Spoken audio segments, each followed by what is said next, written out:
Hi again, folks. How yous all doing? Welcome to episode 15 of In the Shed. Let's have a look at some of the other locomotives I've been working on recently. First up is the first of two Daypol 121 railcars that came my way. This one was sent to me by William, who told me he hadn't tested the model under DC or DCC, but had removed the decoder in order to fit a new GaugeMaster Ruby decoder that he'd sent along with the model and asked me to fit it. I suspected the drive shafts would have the usual issue that these Daypol 121s tend to have, but on inspection it seemed that they had already been well glued in place. With the original decoder fitted, this ran fine under DC and DCC. After filming it running, I removed the original decoder and fitted the Ruby decoder, and it ran okay under DCC, but for some reason the interior lighting wouldn't work, and it wouldn't run at all under DC. With a 21-pin blanking plate fitted, the model ran fine under DC and the interior lighting worked. All very strange, but I suspect limitations of the Ruby decoder were at play. Otherwise, the model is fine. Very sluggish runner, as these 121/122s tend to be from Daypol.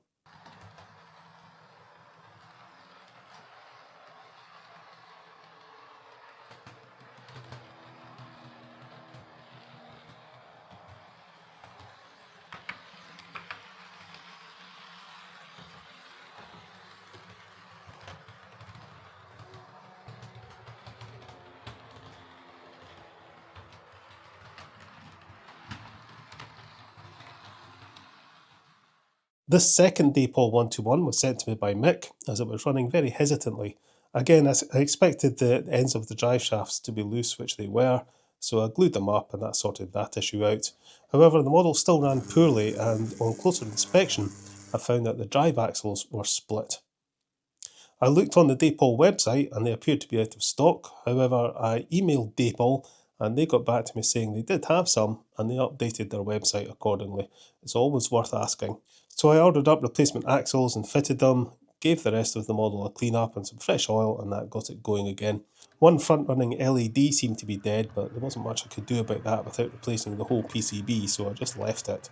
Again, a slow runner, but these do speed up with a bit of running.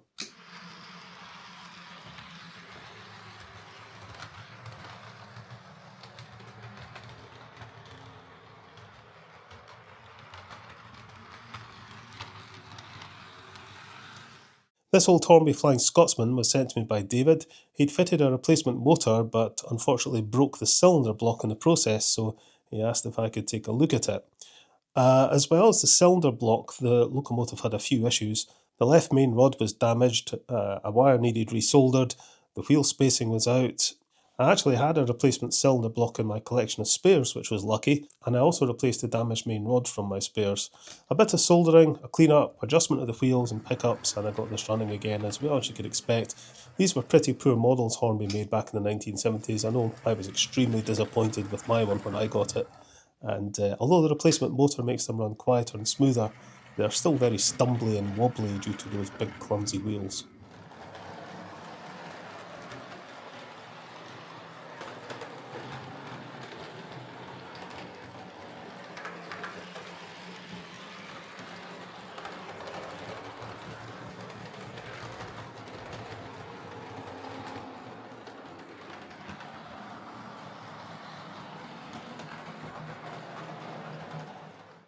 This Hornby Genty was sent to me by Jim. Hornby 060s from this year of manufacture with Type 7 motors and traction tyres on the middle wheels are always troublesome, I've found, and can be a real pain in the neck to get running well. This one was in a state of disassembly. The front part of the cab was missing, the rods were on upside down, and a buffer was missing.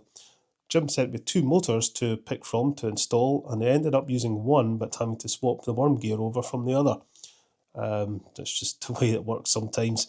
The pickups were out of shape and the tyres were rotten. So with the motor installed, everything cleaned up and reassembled correctly, and the traction tyres removed, this ran okay. I had a spare Genty body shell in my spares, so I pulled the cab front off and fitted it to this, along with a buffer and a coupling, and job done.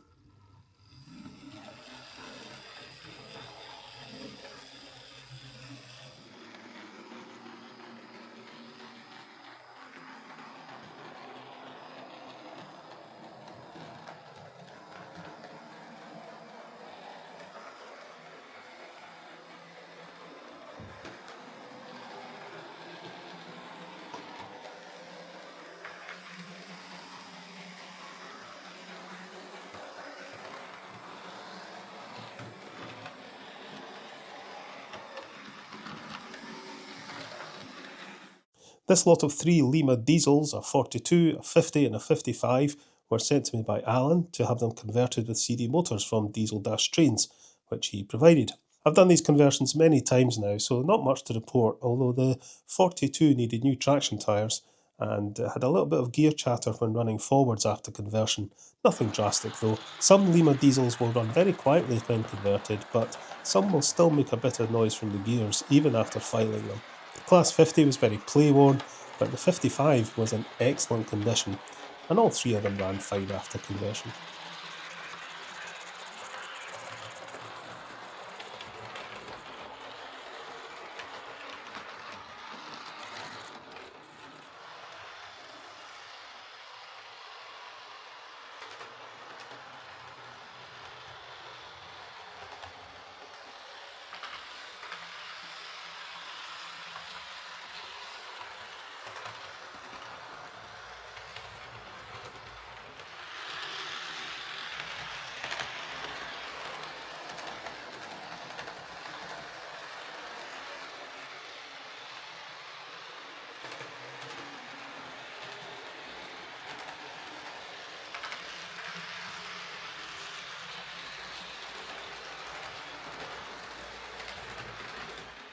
This old Hornby Panier was sent to me by Andrew as he couldn't get any life out of it. On testing the motor, it was as dead as a dodo, so I replaced it with a spare XO4. I disconnected the smoke unit and partially rewired the model. I prefer to disconnect these old smoke units to improve the running. Less current draw and fewer moving parts is always a good thing. One of the wheel bushes was rotten and needed replaced, but once all that was done, it ran okay. I also ordered up some replacement Great Western decals for the sides, which brought this model back to life.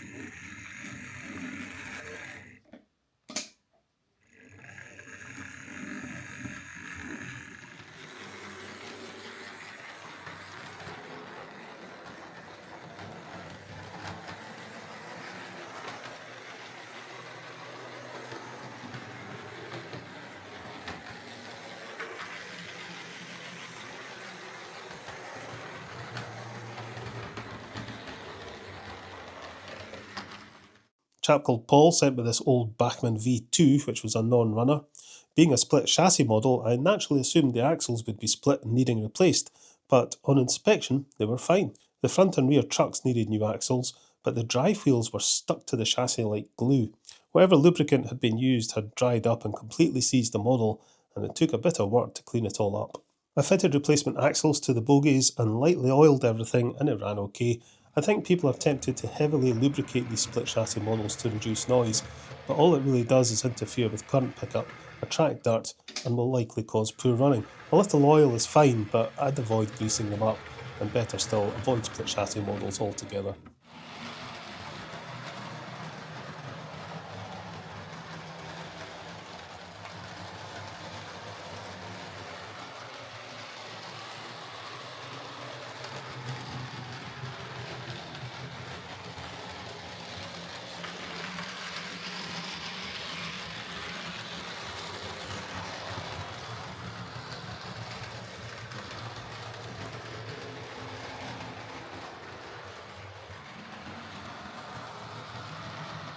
This Hornby T9 was sent to me in a state of disassembly by another Paul. He said he bought this as a fixer-upper.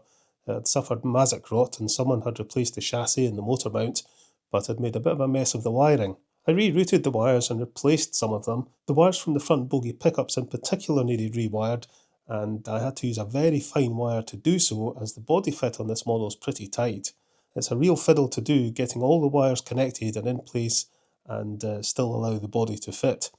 The rear of the body had suffered some damage and was bulging outwards, resulting in it not clipping into the chassis properly.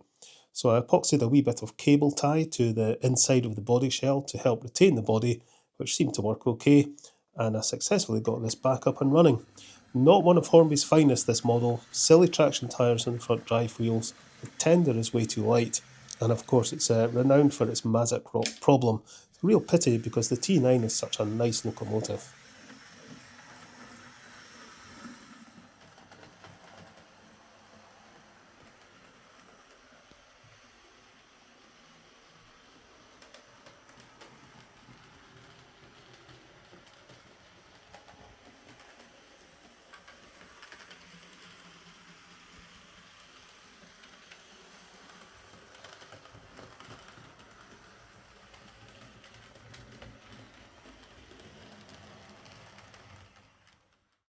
And finally, this streamlined Princess Coronation class Princess Alexandria was sent to me by Jeffrey. He told me he bought this new over 10 years ago and it has always made a wee bit of a thumping sound that seems to get worse the longer you run it. When I test ran it, it wasn't too bad, but I could hear a wee thump right enough once every rotation. Jeffrey was pretty sure it was a gear problem, but hadn't ventured too far into the model, and sent it to me with a spare double gear and intermediate gear.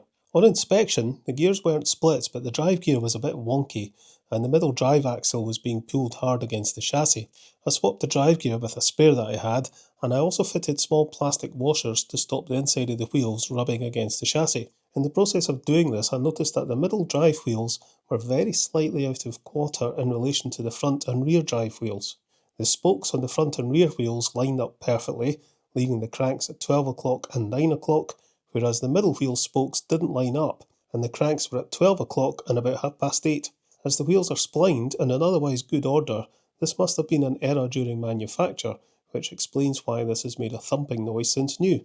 So I corrected the problem, but the locomotive still thumped a bit.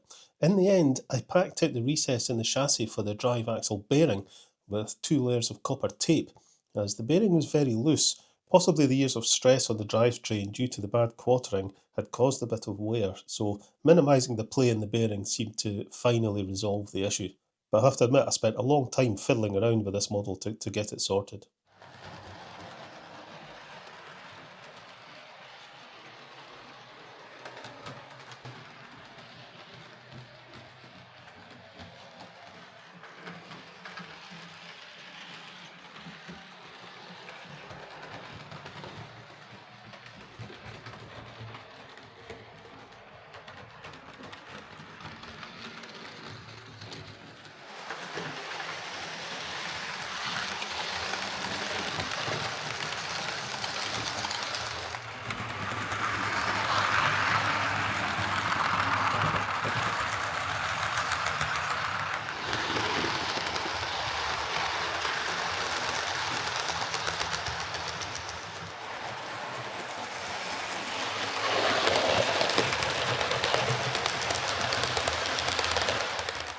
So there you go, that's some of the other locomotives I've been working on recently. Been quite busy. A lot of people have asked me in comments and even by email how I do the point of view shots during the running sessions, the shots behind the locomotive or down the side of the carriages, these types of shots.